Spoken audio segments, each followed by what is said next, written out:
La desigualdad de género en diferentes aspectos de la vida cotidiana no es exclusiva de un país, tampoco de un sector de la sociedad o de una empresa o de algún lugar de estudio.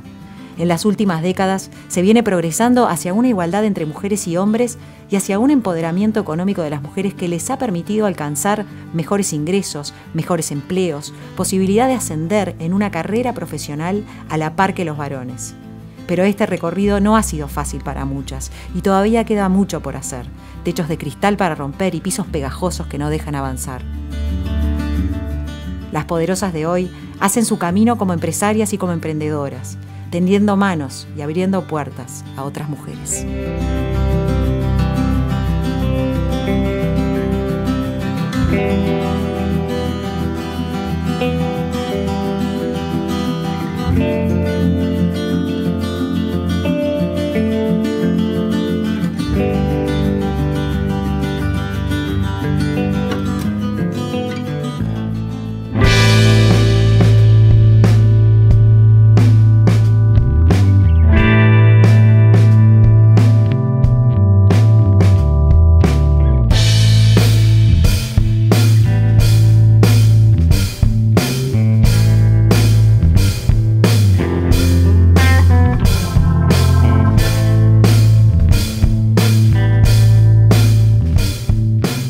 Cinco años después, ¿no? de estar en el mercado laboral, desde que vos saliste de la facultad, ¿en qué cambió para la mujer? Y mira, para la mujer yo creo que cambió mucho. Yo tuve la suerte de entrar en Ferrer, y en Ferrer ya cuando entré había una socia mujer, había muchas mujeres en lugares de liderazgo. Entonces yo lo veía como que eso era posible ver un modelo de rol, pero en el mercado en general y en las empresas en general, con todos los gerentes que yo interactuaba eran hombres y la mayoría eran hombres. Entonces hubo un cambio notorio en la participación, una mayor participación de la mujer, que sigue siendo pequeña respecto al 100%, pero que ya se hace sentir y se hace ver. Y muchas veces hay un gran cambio, por ejemplo, desde los clientes. Los clientes hoy en día, y ni que hablar las empresas multinacionales. No se resisten, porque pasa eso también. Che, ¿a quién me mandaste? Claro, ¿no? Exacto. Yo me acuerdo al principio cuando recién arrancaba y iba con Daniel Ferrer, nuestro socio fundador, un tipo súper conocido, iba yo capaz a acompañarlo a él a una reunión y todos le hablaban a él, ¿no? Yo estaba ahí y como que para hacerme mi lugar, no sé, el día que se fue el de vacaciones, ahí empecé a enganchar y ahí recién me dieron bolilla, ¿no? Te estoy hablando de hace 25 años atrás. Y creo que lo que cambió es la mirada, por ejemplo, la mirada de los clientes. Hoy los clientes al revés, quieren ver diversidad. Te dicen, che, pará, pero ¿quién está en tu equipo? En tu equipo quiero que haya hombres, que haya mujeres, que haya gente joven, que haya gente experiente, porque la mirada de todos contribuye a que le des una mejor solución. ¿Lo cambió la cuota? Mira, en las corporaciones, lo cambió la gente, la sociedad. Una combinación de todo. La verdad que han habido organizaciones que han trabajado muy bien. Vos sabés, nosotros trabajamos, por ejemplo, mucho con ONU Mujeres y con los programas de ONU Mujeres, con las webs, con Proyecto Win-Win. Ese tipo de cosas empiezan a hacer movimientos y a hacer ruidos. Culturalmente lo vemos. Nosotros somos influenciados por las tendencias globales y esas tendencias globales nos influencian. Entonces, hay un cambio cultural, pero creo que es el más lento. A veces ese tipo de medidas como la cuota son necesarias porque es lo que hace el clic para que empiecen a operar los cambios. No son suficientes, no son el remedio, sino que son una medida más que colaboran en ese sentido. Lo que pasa es que las cuotas han sido en el sector político, ¿no? En el sector las que privado, más se que es donde yo conocen, me muevo, sí. no. Las que más tienen difusión, pero después en corporaciones importantes sí piden cuotas. Exacto, no sé. En corporaciones importantes sobre todo piden esto de, bueno, a ver, ¿cómo están tus equipos? ¿Cómo los estás balanceando? Yo capaz que ahora un gerente general, cuando lo evalúo porque, por ejemplo, cómo es su equipo, si es lo suficientemente balanceado, si es un equipo diverso, rico en diversidad o no. Entonces, todo eso son buenas prácticas que van influyendo, ¿no? Y a veces de esas tendencias que son más de afuera, creo que no, de alguna manera contagian a la interna del país y eso es buenísimo, ¿no?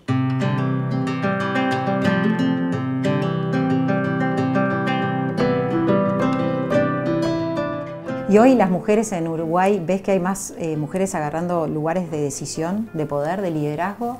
Sí, no con la velocidad que uno esperaría. Durante mucho tiempo me dediqué a trabajar en estos temas y a darle visibilidad a estos temas porque me parecía que lo que podía hacer justamente es que tratar de influir mostrando bueno, ¿cómo se puede? ¿Qué se puede hacer? ¿Cuál es un camino? Nadie tiene la verdad en los temas, pero podés contar tu camino, tu experiencia y de alguna manera inspirar a quien se ve inspirado por este tipo de cosas, ¿no? Yo creo que las chicas jóvenes hoy vienen con una polenta muy fuerte y que vienen ya capaz con mucha más información que la que teníamos antes. Entonces eso debería naturalmente acelerar los cambios. Y otra cosa muy importante, tenemos de grandes aliados a los hombres. Acá lo que hay que pensar es que los cambios no van a suceder porque las mujeres nos juntemos y hagamos cosas, sino que los hombres hoy en día son feministas, muchos, están viendo esto y los chicos jóvenes ven, por ejemplo, yo que sé, los millennials que buscan una mayor flexibilidad, un mayor equilibrio entre la vida familiar y la vida de trabajo, se dan cuenta que eso es a lo que aspiraban capaz las mujeres y son fuertes aliados en esto, ¿no? Se nos sigue pidiendo igual, por lo que veo, muchas mujeres que salen de la universidad y van detrás de un PhD, de un máster, de especializarse siempre, y eso no les es suficiente para creérsela. Se nos sigue pidiendo y exigiendo en el mundo empresarial esos títulos de más que después, en definitiva, a veces en los departamentos de recursos humanos terminamos perdiendo contra un hombre. Sí, está sobrecalificado en realidad para un puesto, capaz, ¿no? Bueno, eso es parte de los sesgos que, como vos sabés, existen sesgos no conscientes que están medidos. Hay mediciones de todo tipo que muestran justamente esto que vos decís, ¿no? Tanto desde dos lados, ¿no? Muestran las barreras que las organizaciones tienen a la hora de evaluar y de reclutar, y cómo si no son muy conscientes de ese tipo de sesgos no conscientes, como dije recién, que podemos tener, capaz que terminan reclutando a un hombre en vez de una mujer porque le parece, yo que sé, la mujer fue madre hace poco, entonces no pueden concebir que la mujer va a estar abocada y con el mismo nivel de ganas en el trabajo que un hombre. Pero también hay barreras internas, esas son barreras externas, organizacionales, pero hay muchas barreras internas que también están medidas, que tienen que ver con la propia mujer, con eso de, en vez de tirarme una oportunidad cuando sé la mitad de lo que debía saber, por ejemplo, te piden, necesitamos este currículum para tal puesto, y la mujer, si no tiene de la A a la Z, no se presenta, y el hombre capaz que tiene de la A a la L y se presenta igual y se tira. Eso está medido, entonces eso también es una barrera interna que a veces provoca que las mujeres no vayan tan aceleradamente en sus carreras, ¿no? Alguna vez capaz que me viste dar, yo doy charlas a veces de estos temas, de sesgos conscientes y sesgos no conscientes, de lo que son las barreras internas, externas, porque es como que uno tiene que tratar de visualizar, ¿no? De concientizarlo, de que las organizaciones los concienticen, porque esa es la única manera de ir haciendo cambios significativos en esto. Y en las mujeres ni que hablar, en el animate, tirate para adelante, no seas vos la que te dé para atrás, ¿viste? Porque y esos sesgos son justamente de los que hablábamos, que también están visibilizando el abuso, que muchas veces el abuso y el acoso sexual dentro de las propias organizaciones y empresas, nosotras las mujeres no nos damos cuenta que estamos siendo manejadas, manipuladas. Mira, yo en estos años con todo un equipo hemos trabajado muchísimo en situaciones de acoso sexual y laboral adentro de las compañías, ¿no? Participado en muchos casos, de los cuales capaz que solo un porcentaje al final son situaciones de acoso real y otras son situaciones de inconductas. No tengo casos en que no hubiera nada subyacente. Quizás no hubiera nada que calificara como un acoso, pero sí había situaciones. Y tiene que ver con esto que vos decís, la naturalización de determinadas conductas.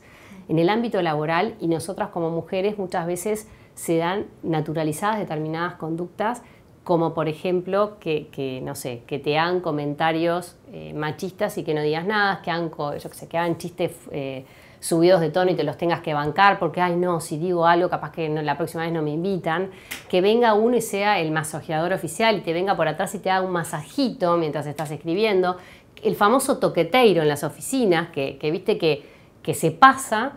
Y la gente, viste, y una mujer capaz que está muy incómoda, y también un hombre, ¿no? Esto le puede pasar a un hombre. Lo pronunciás y lo decís y decís, ay, esta feminista. Claro, exacto. ¿No? Entonces ahí te convertiste en la feminazi o te convertiste en la molesta, en la que no te participan, o capaz que el que hace eso es alguien que en realidad tiene una cierta responsabilidad o poder sobre ti en la estructura y no te animás a hacerlo. Entonces hay como que, viste, hay una naturalización de conductas.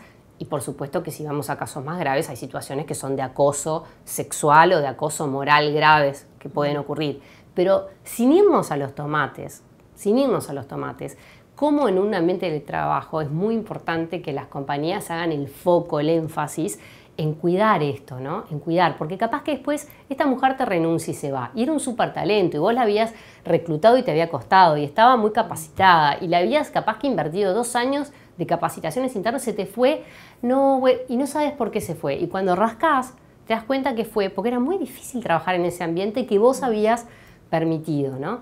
Entonces, eso no le pasa solo a una mujer, le pasa también, por ejemplo, ahora que en Uruguay hay mucha gente, extranjeros que están viniendo a trabajar, existen ese tipo de actitudes de, siempre el chistecito y la toma de pelo porque sos de otro país, y a la larga eso te cansa. Las personas que, por ejemplo, yo que sé, un gay, una lesbiana, que, viniste con la camisa rosada y le hacen un comentario fuera de mal gusto.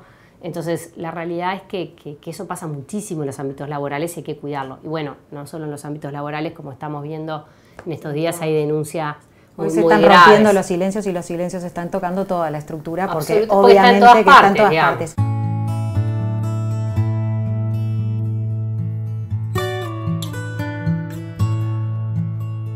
¿Cuándo te diste cuenta que eras una activista feminista?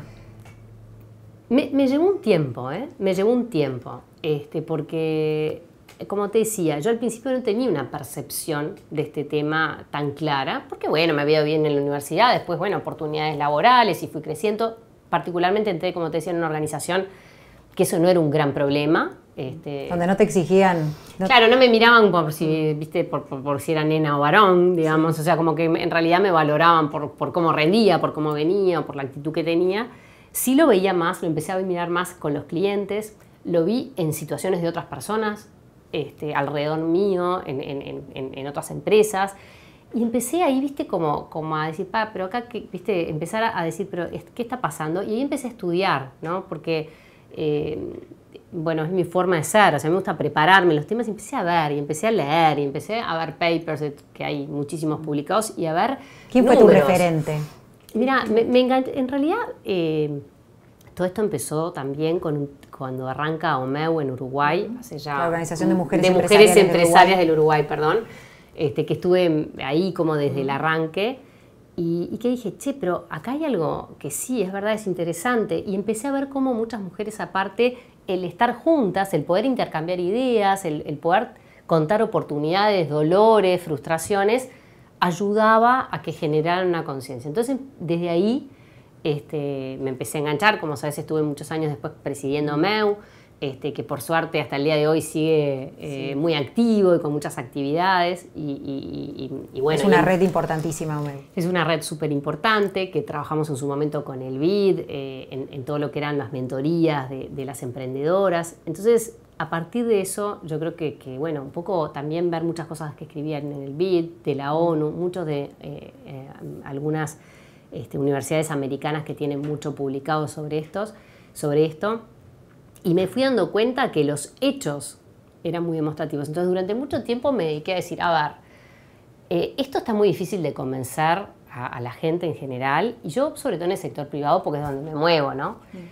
Solo con decir es lo que se debe hacer, lo moral, lo ético, lo correcto. Entonces empecé a decir, bueno, ¿cuáles son los beneficios, ¿no? ¿Qué es lo bueno que trae esto? Los números, los datos. Entonces dije, la manera es juntar datos. Entonces ahí empezamos a ver, bueno, cómo son las empresas, cómo reaccionan las empresas que son gestionadas de manera mixta, ¿no? En colaboración de hombres y mujeres. Empecé a ver que tuvieron mejores resultados. Cómo son las empresas que cotizan en bolsa, que tienen sus directorios mixtos, evolucionaron mejor sus acciones, como por ejemplo es la salud organizacional de las empresas que tienen sus directorios mixtos. Bueno, es mejor, es más sana que las que no. Y ahí empezás y no sabes la cantidad de datos que tenés. Y por otro lado también, para los muchos que dicen, no, pero acá en Uruguay, cuando yo arranqué con esto, por lo menos había una sensación de, no, acá en Uruguay no pasa, acá somos los campeones mundiales, ¿viste? Nunca pasa nada. Acá somos los campeones mundiales, en Uruguay no hay problemas de machismo, Y ahí empiezas de vuelta, números, datos, ¿qué pasa? No, mira,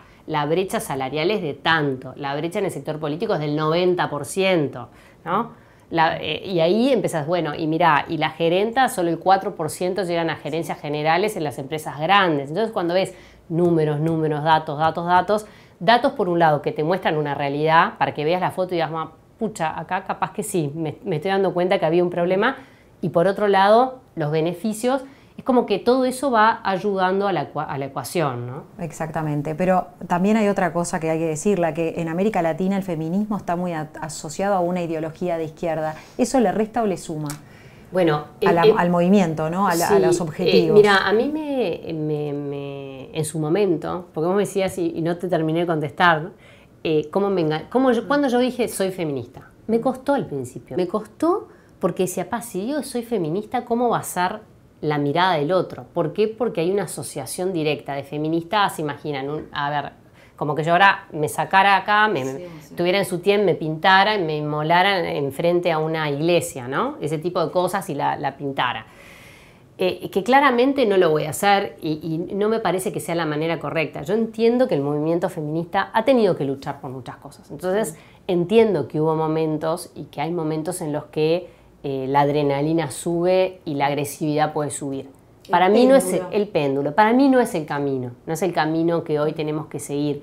Entonces, de nuevo, el asociar el feminismo a una ideología de izquierda, derecha o lo que fuera, para mí no aporta en el sentido que, ok, vos sos de derecha, sos de izquierda, pero podés ser feminista. O sea, ¿por qué? Porque defendés que existan igualdad de oportunidades para hombres y mujeres.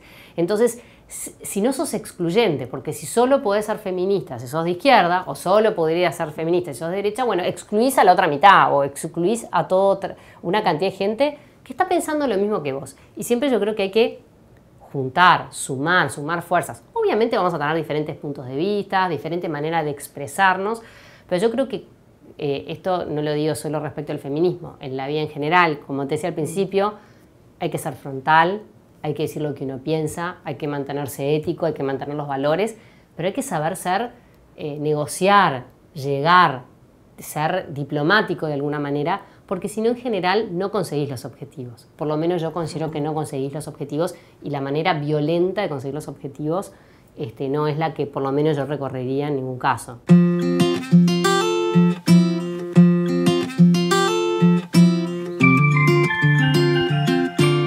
¿Cómo debería de usar el poder una mujer cuando llega a los lugares de decisión? Bueno, yo creo que ahí es clave, o sea, que cuando vos estás en un lugar de decisión tenés una posibilidad y una potencialidad de impacto increíble, ¿no? Tanto en el sector privado y ni que hablar en el sector público, ¿no? Que tiene una llegada mucho más amplia. Y te volvés un agente de cambio de la realidad que te rodea. Entonces, si tú desaprovechás esa oportunidad, realmente, por lo menos yo no me lo puedo imaginar en el sentido que es una enorme oportunidad, no solo para colaborar con todas las que vienen atrás tuyo o al costado tuyo.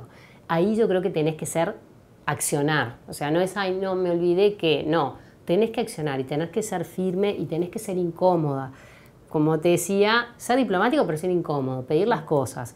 Y en temas estos de género que estamos hablando, yo creo que sería tristísimo que las mujeres no fueran abanderadas de estos temas cuando justamente logran una posición de relevancia, ¿no? Vos estás en un lugar de poder, estás en un lugar de poder para poder decidir. ¿Qué es lo que te está desvelando en este momento? ¿Dónde está tu energía?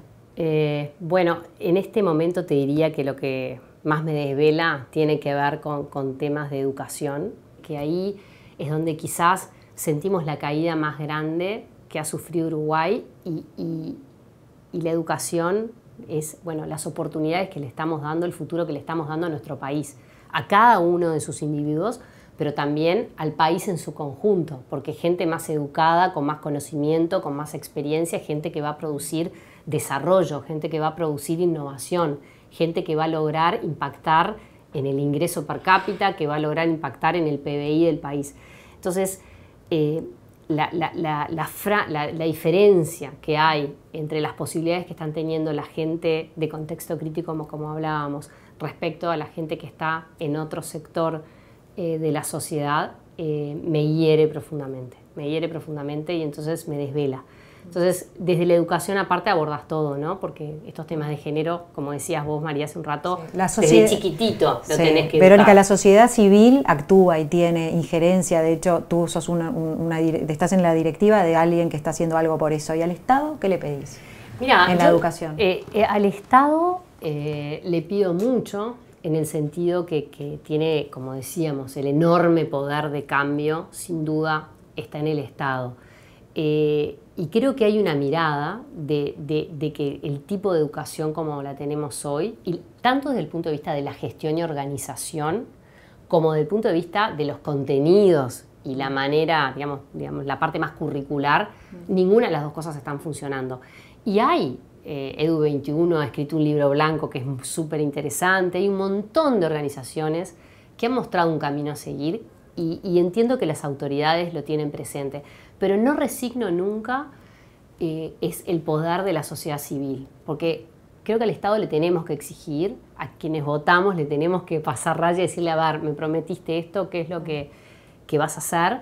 Pero la sociedad civil, o sea, para mí hay que ser ciudadanos activos, o sea, no podemos, tenemos una responsabilidad como ciudadanos que va más allá de esperar y rezongar porque el papá Estado no nos está dando lo que queremos, sino que tenemos una capacidad de trabajo y una capacidad de impacto muy significativa. Y creo que la sociedad civil cada vez se ha involucrado más en eso y hay un montón de organizaciones que trabajan en estos temas de educación, ni que hablar. O sea que sí, le pido mucho, pero no dejo de lado la capacidad enorme que tiene la sociedad civil de también generar impacto, ¿no?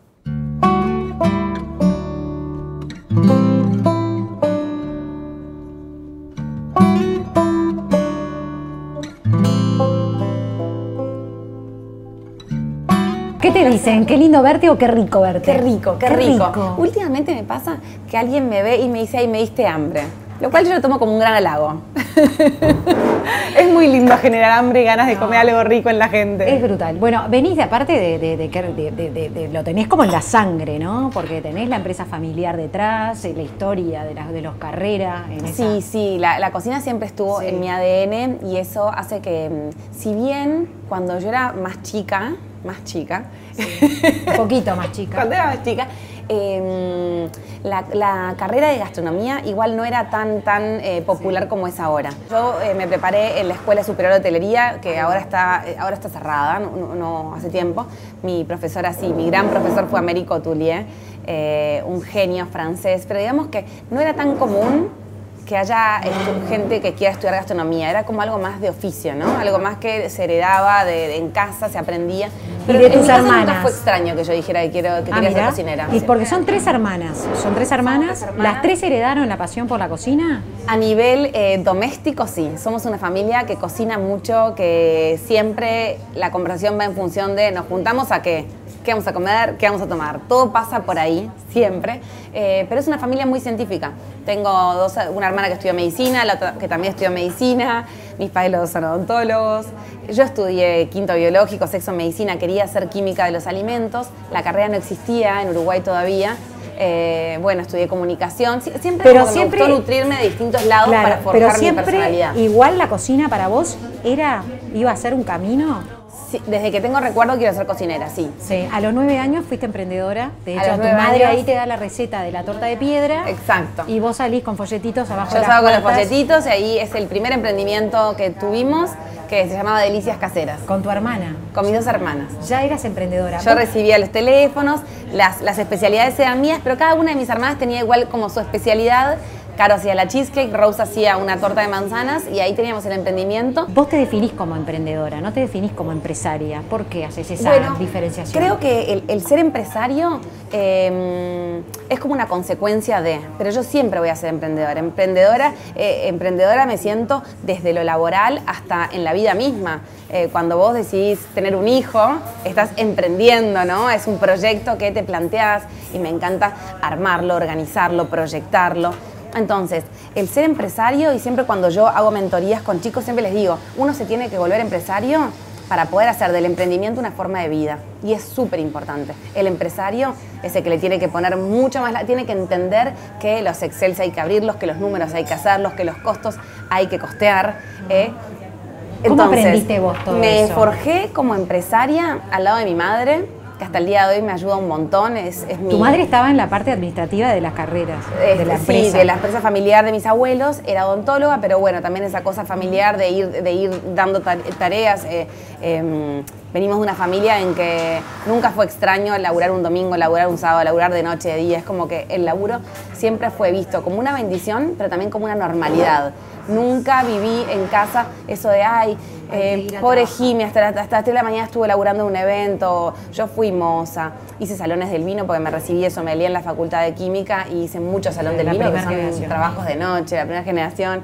Me tocaba laburar trabajaba en una empresa de catering que surtía a los aviones, entonces de repente te llamaban y decían, bueno, viene un vuelo, yo me encargaba también de los vuelos especiales porque tenían otros tipos de menú, entonces llega un vuelo privado de Dubái a las 5 de la mañana y te tenías que ir al aeropuerto a esperar el avión, a descargar el avión, entonces nunca me sobreprotegieron a la hora de laburar y creo que eso fue súper útil para forjar esa personalidad emprendedora, laburante y que hasta el día de hoy no tiene problema si se tiene que poner a hacer cualquiera de las tareas que implican el emprendimiento. Porque vos las hiciste todas, eso también es un secreto. Las hice y las hago.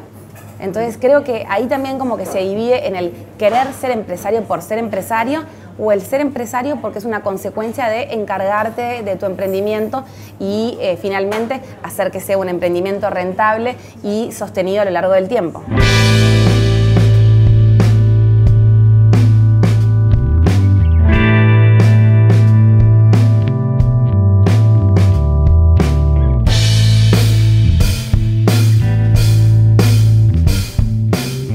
¿Por qué elegiste tu propio emprendimiento y no seguir la empresa familiar? ¿Por rebeldía? ¿Por marcar tu propia impronta? Creo que justamente por esta parte emprendedora de poder desarrollar mis productos, hacerlos como a mi usanza, a piacere también de alguna manera, ¿no? Sabiendo que tiene su parte difícil, arrancar de cero, pero que también tiene su parte de retribución personal y emocional que es muy importante.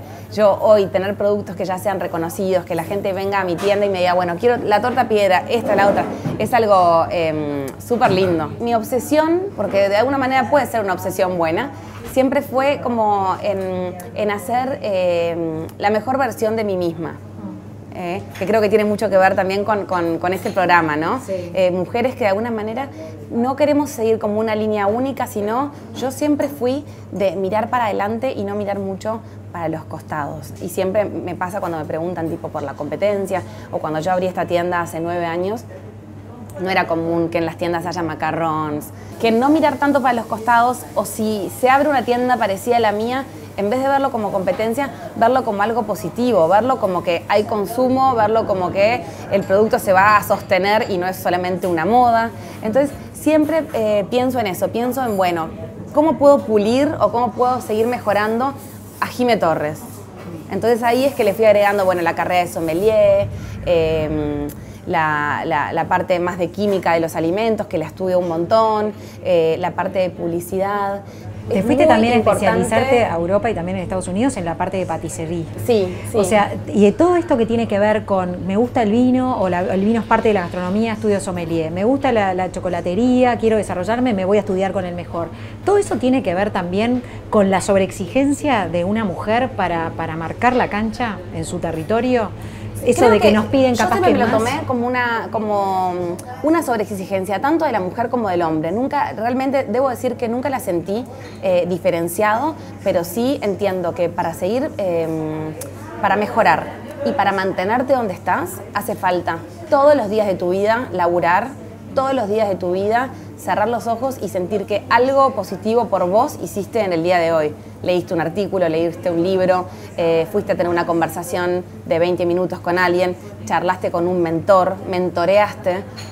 Todos los días tengo que haber hecho algo que me haga irme a sentir como nutrida. Hiciste algo clave, vos sos parte de Vital Voices, sí, que justamente mentorean, y también vos dijiste de que te encanta que te sigan mentoreando.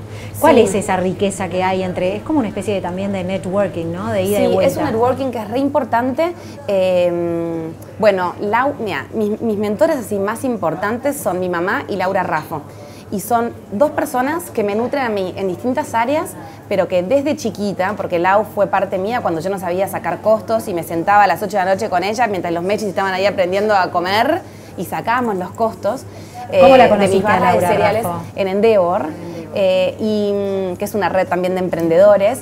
En Vital Voices tenemos mucho este concepto de que nunca no hay tiempo para un café. Por eso te dije hoy, 20 minutos o salir a caminar. Muchas veces tengo amigas que quieren que las mentoree y yo lo que no sacrifico nunca es como ese momento mío tipo mental o deportivo. Entonces, bueno, esos 20 minutos van a ser caminando por la Rambla, o esos 20 minutos van a ser cuando yo vengo a desayunar a la dulcería después de dejar a JJ en el jardín.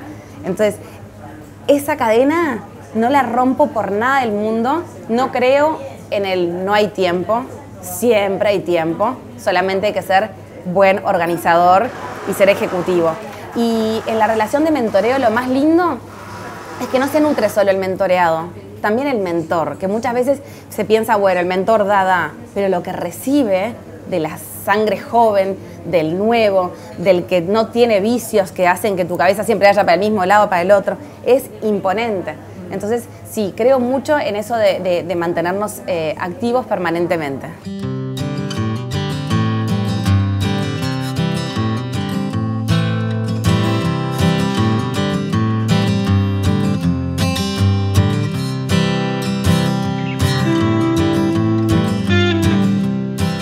Parte de la aventura de ser emprendedor es que en algún momento se viene el fracaso. ¿Cuál fue un fracaso así rotundo, memorable?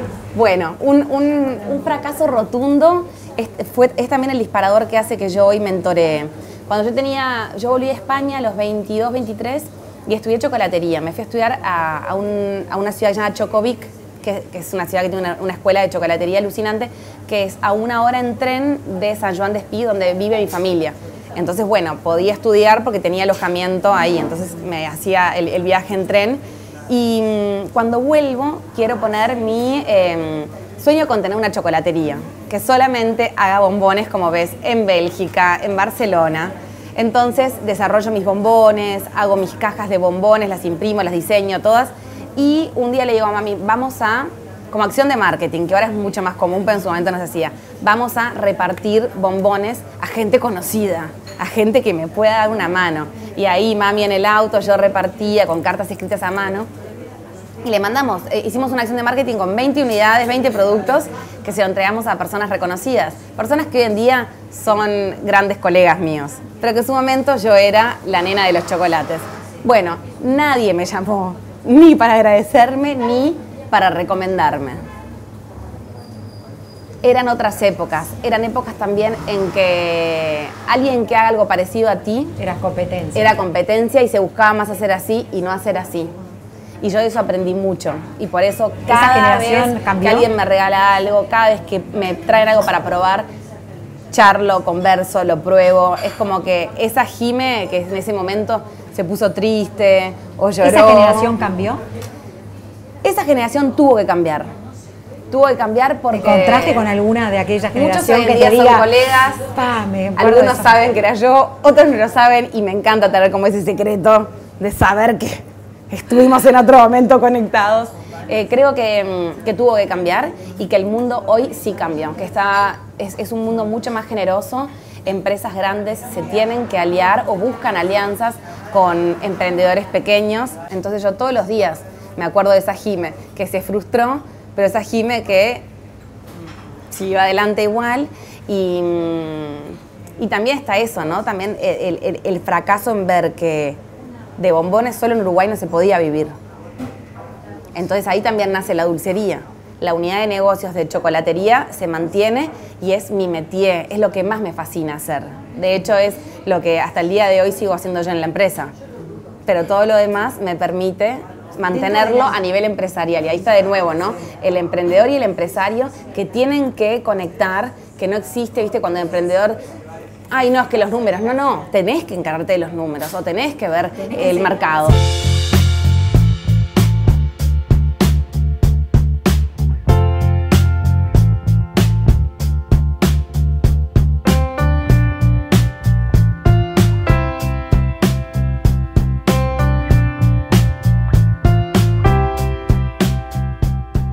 Mientras el emprendedor se lo asocia con ideas creadas para satisfacer un reto personal, el empresario por lo general persigue un retorno de tipo económico a su esfuerzo. ¿Te identificás con esa definición? Sí, me identifico. Yo creo que todo empresario seguramente nace como un emprendedor. A ver, tiene que estar el retorno económico, pero no puede ser el único objetivo. O sea, tiene que haber un propósito atrás, resolver un problema, una necesidad, y sobre todo si vos la sentiste, mucho mejor, ¿no? Porque sabés de lo que estás hablando. Esa es una de las principales diferencias que tiene entonces lo que es el mundo del emprendedurismo y el mundo empresarial. Sí, o sea, todos los emprendedores quieren llegar a ser empresarios en algún momento, pero están creando algo nuevo y bueno, se la juegan por eso y ojalá tengan un propósito atrás, algo que los mueva mucho más allá de solo tener un trabajo o tener el título de empresario, digamos. Pero muchas veces entonces para llegar a ser empresario uno tiene que ser emprendedor. Inevitablemente en algún momento uno arranca. Totalmente. Arranca por ahí. Arranca por ahí y ser emprendedor no es solo crear. Yo creo que hay una forma que es la mentalidad emprendedora. Hagas lo que hagas, trabajes en lo que trabajes, tengas el rol que tengas o incluso en la vida general, personal. Hay una cosa que incluso mis hijos se matan de la risa porque yo hace muchos años que vengo hablando de la mente emprendedora, que es hacer aquello un poquito más de lo que sea, estar apasionado por lo que haces. Entonces, también ser emprendedor es eso, independientemente de si creas un emprendimiento o no. Es una actitud de vida. Es una actitud de vida. ¿Emprendedor se hace o se nace? ¿Cuánto de eso está en uno y cuánto lo fomenta el entorno? Es una muy buena pregunta. Yo creo que hay mucho que se nace con ese bichito de querer resolver problemas, querer hacer cosas nuevas. Eso es una característica.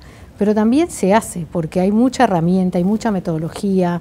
Hoy por hoy se sabe mucho más y bueno, nosotros que ayudamos a emprendedores en Thales Lab, les transmitimos esas metodologías porque antes era ensayo y error, probar intuición, mucha intuición, y hoy hay metodologías que te ayudan a recorrer ciclos que hacen que pruebes, que aprendas de los errores, y está cambiando un poco esa mentalidad capaz que también. Antes tenés que hacer cosas que funcionen bien, sí o sí. Y hoy está dejando de ser tan mal visto el tema de fracaso o de equivocarte. Tenés que aprender de los errores, tenés que probar y ver qué funciona, qué no, y ir cambiando. Entonces, está cambiando toda esa mentalidad, todavía nos falta. También está cambiando, por ejemplo, el acceso a las mujeres en el camino, en una carrera empresarial, a los lugares de poder, de decisión, por ejemplo. ¿Está cambiando o sigue existiendo ese techo de cristal? Bueno, existe porque lo vemos en los números, pero yo creo que está cambiando. Yo creo que se está valorando el tema de la diversidad, en las organizaciones en general, el hecho de que haya miradas diversas se está viendo que aporta y creo que eso está cambiando. No a la velocidad que debería, capaz, porque los números lo dicen, pero está cambiando.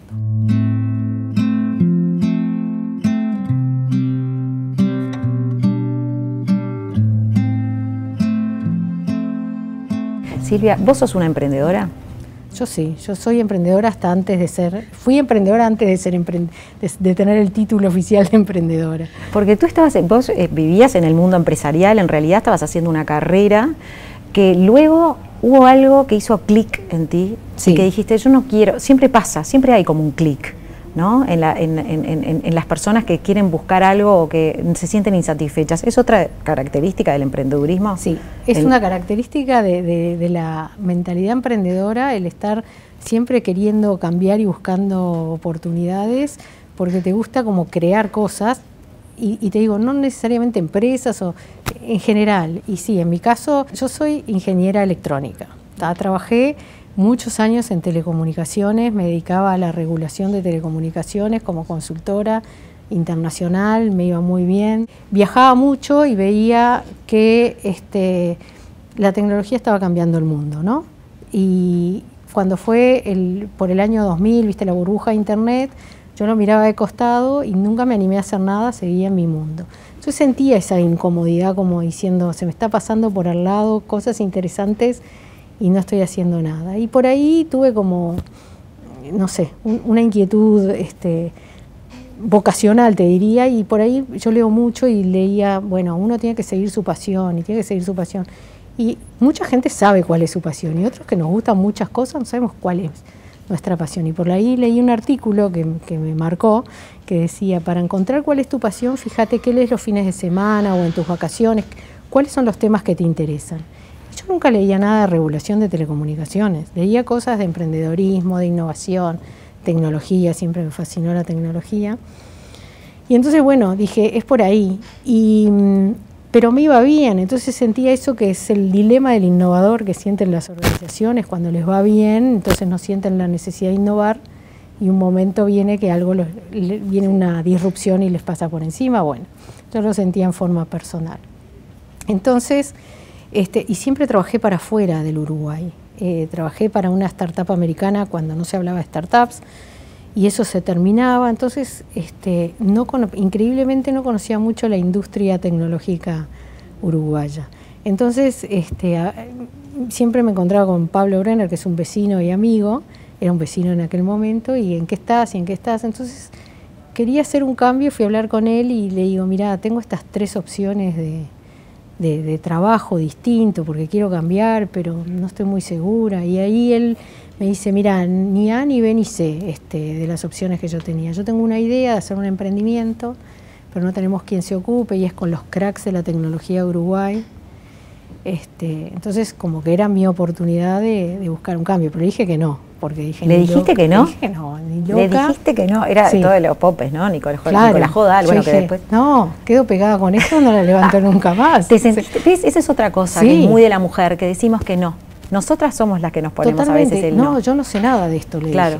Ingeniera, MBA, no sé cuántos cursos de negocio, de no sé qué.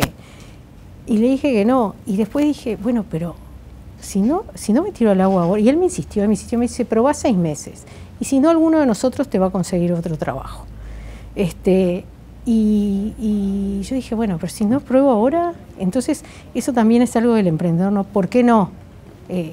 Pero sí, es muy de las mujeres, no estamos preparadas para esto. Está comprobado que las mujeres, si no cumplimos todos los requisitos, no nos presentamos a llamados de trabajo y los hombres se presentan aunque no los cumplan. Se tiran al agua y nosotras somos las primeras en autoboicotearnos. Exacto. ¿Y cómo llega entonces Thales Lab y tu asociación? Entonces ahí empezamos Greenteasen, que empezó siendo una herramienta de eficiencia energética usando las redes sociales, año 2010. Se hablaba, ¿te acordás de la primavera árabe? Todo eso, que por las redes sociales se formaban movimientos.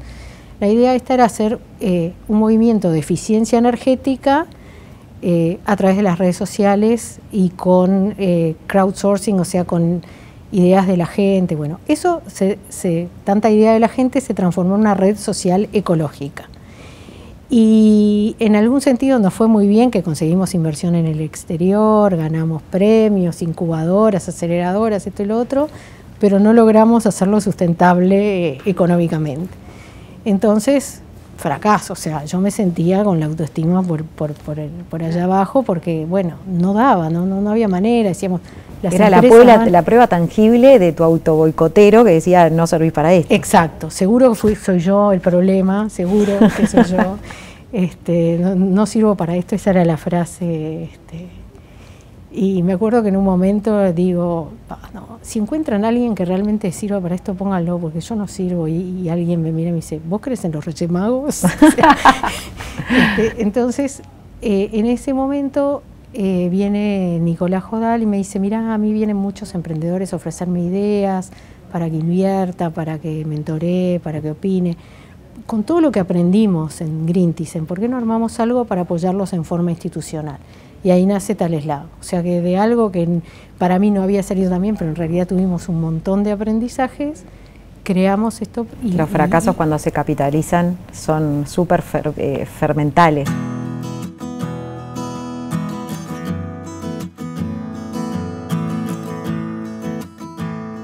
Sé que miran mucho a Israel, porque Israel es una industria y un generador de startups, el primero en el mundo.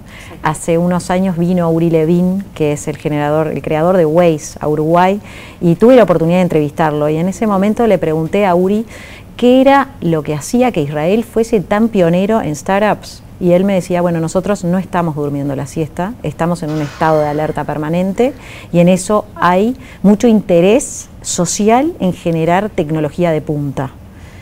¿Qué nos pasa en Uruguay? Que sí, estamos durmiendo la siesta en ese sentido.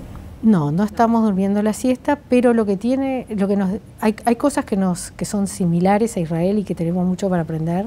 Israel es un país chico y mira para afuera. Nosotros somos un país chico y miramos para afuera. Hay mucho talento acá, como hay en Israel, mucho talento tecnológico. El tema es que creo que la diferencia fundamental es un tema de idiosincrasia. Allá se animan. O sea, no es solo que no duermen la siesta, sino que se animan y prueban y no les importa, y si le fue bien, y si no, siguen y siguen y siguen. Y acá todavía nos da un poco miedo el equivocarnos. Ojo, yo no digo que no hay que tenerle miedo al fracaso. Yo creo que hay que tenerle miedo al fracaso. Yo le tengo mucho miedo al fracaso. No me gusta el fracaso, pero lo único seguro es que vamos a fracasar en 100 millones de cosas, ¿no? Entonces hay que sobreponerse y seguir. Ellos... eso es lo que hacen. Y esta idiosincrasia acá está cambiando, todavía falta, todavía nos falta.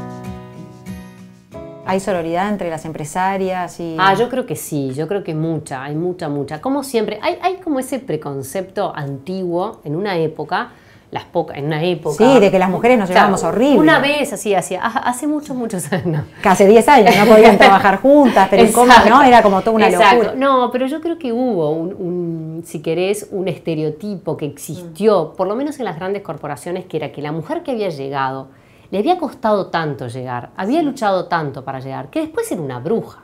No quería que nadie le robara nada y era ¿viste? Vos mirabas y decías, ¿qué es eso?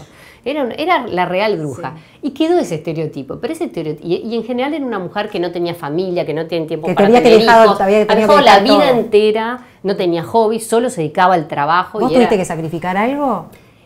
Yo horas de sueño, pero no por suerte siempre pude equilibrar momentos en que rezongué como loca porque tenía los nenes chicos y dormía poco, momentos en que ahora por suerte ya son adolescentes más grandes, me dan trabajo igual. ¿Cuánto tu pareja tuvo que ver en ese acompañamiento? Tuvo mucho que ver en el sentido que la verdad que es un padrazo y siempre, viste, compartimos las responsabilidades y eso no todo el mundo lo tiene al lado.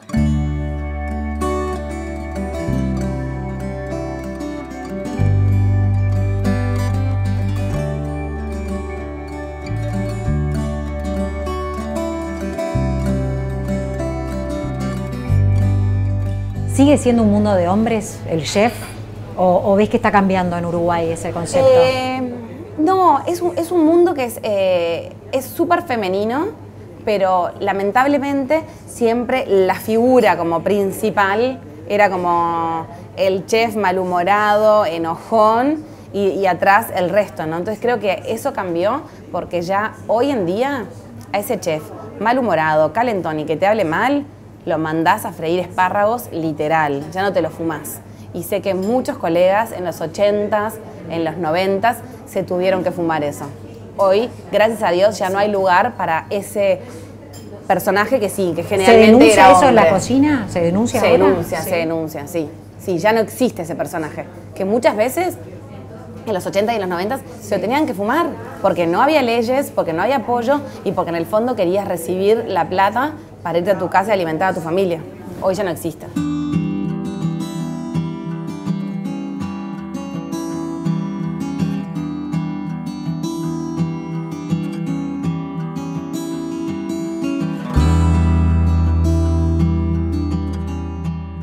Ahí tengo una anécdota interesante de machismo porque como no sabía, creía que era electrónica, pero por eso de que la electrónica estaba en todo, pero no sabía que hacía un ingeniero electrónico y tenía un pariente que tenía una fábrica de teléfonos, entonces le pedí para ir a hacer lo que sería una pasantía hoy, pero no había nada que en el momento. Entonces fui a ver si podía ver qué hacía. Entonces me dijo que sí, que cómo no, me presentó al encargado de la fábrica y le dijo, ella estudia ingeniería, te va a seguir, vos mostrale lo que haces. Y bueno, entonces empecé a ir y este señor me decía, ¿qué hace una mujer estudiando ingeniería? Las mujeres, yo nunca soportaría que una mujer me mande, y las mujeres tendrían que estar en su casa, y todo así. Y un día me dice, ¿querés soldar? Que yo quería soldar porque era lo que hacía. Sí, no, mejor anda a quemarte con las ollas. Entonces la pasé muy mal, y lo que es la diferencia de los tiempos, ¿no? Porque, ¿qué hice? Le dije al dueño de la fábrica, muchas gracias, y me fui para mi casa, pero seguí estudiando. Hoy una chica no se bancaría eso, pero nunca. Bueno, primero jamás. le contesta. Sí, le y contesta. después va al jefe y le dice, tenés a alguien ahí que no te está aportando mucho. Después yo fui docente de Facultad de Ingeniería y fui docente de una carrera que era peritos en Ingeniería Electrónica, que venían de UTU, y todos hombres. Llenaba el pizarrón de fórmulas matemáticas para que estuvieran así, ¿no? Y después me respetaran un poco más. Entonces tuve mi primer hijo, licencia maternal, otro tomó mi curso, otro docente, y yo lo tomé en mayo, ponele, ya empezado el curso, entro, lleno el pizarrón de fórmulas matemáticas, y de repente llega un estudiante tarde, golpea la puerta. ¿Quién abre la puerta? Pasa, ¿quién era? El encargado de la fábrica de teléfono de unos años antes. Ahí era el estudiante y yo era la docente. Se sienta en el fondo, no dijo nada, yo seguí con la clase, nos miramos, me fui, y yo así, ¿no? Mi venganza. No vino más a clase. Se quemó con la olla. Se quemó con la olla. Entonces, pero yo cuento esta anécdota, se la cuento a los amigos de mis hijos, y se agarran la cabeza cómo no hiciste nada en su momento. Entonces, sí, hemos avanzado. Eso es un orgullo. habremos avanzado. Y ser constancia de eso es maravilloso.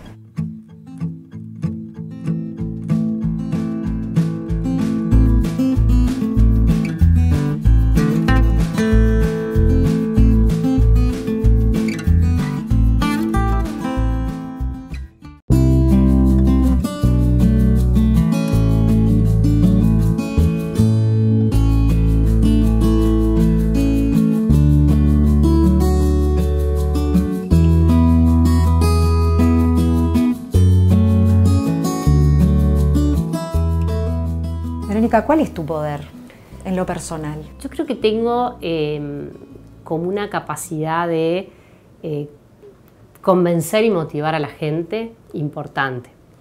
Eso creo que me distingue. Y un discurso, digo discurso no porque sea la boca para afuera, sino la manera en comunicar las cosas que buscan llegarle a la gente, que buscan estar cercanas. Y eso creo que es una fortaleza y un poder que siempre he tenido, o que yo por lo menos lo siento así y que me lo han hecho saber, y me parece que está bueno o que genera justamente ese nivel de impacto, de adhesión, o de poder tratar de convencer, de estimular, de dar para adelante. O sea, a mí me encanta mentorear gente, me encanta esto de desarrollar habilidades, me encanta ver que la gente que labura conmigo desarrolla habilidades y se vuelve mejor que yo. O sea, es fundamental en la vida rodearse de gente mejor que uno, ¿no? Entonces, creo que gran verdad. Ese es un no sé si es un poder, pero sí es una característica que me distingue y me siento cómoda con ella. A mí se me ocurren varias formas de definirte como una poderosa, pero para ti, ¿cuál es tu poder? Qué buena pregunta. Mi poder es juntarme con gente valiosa. Desde todo punto de vista profesional, familiar, pareja, y bueno, tengo mucha suerte, ¿no? Porque lo he podido hacer.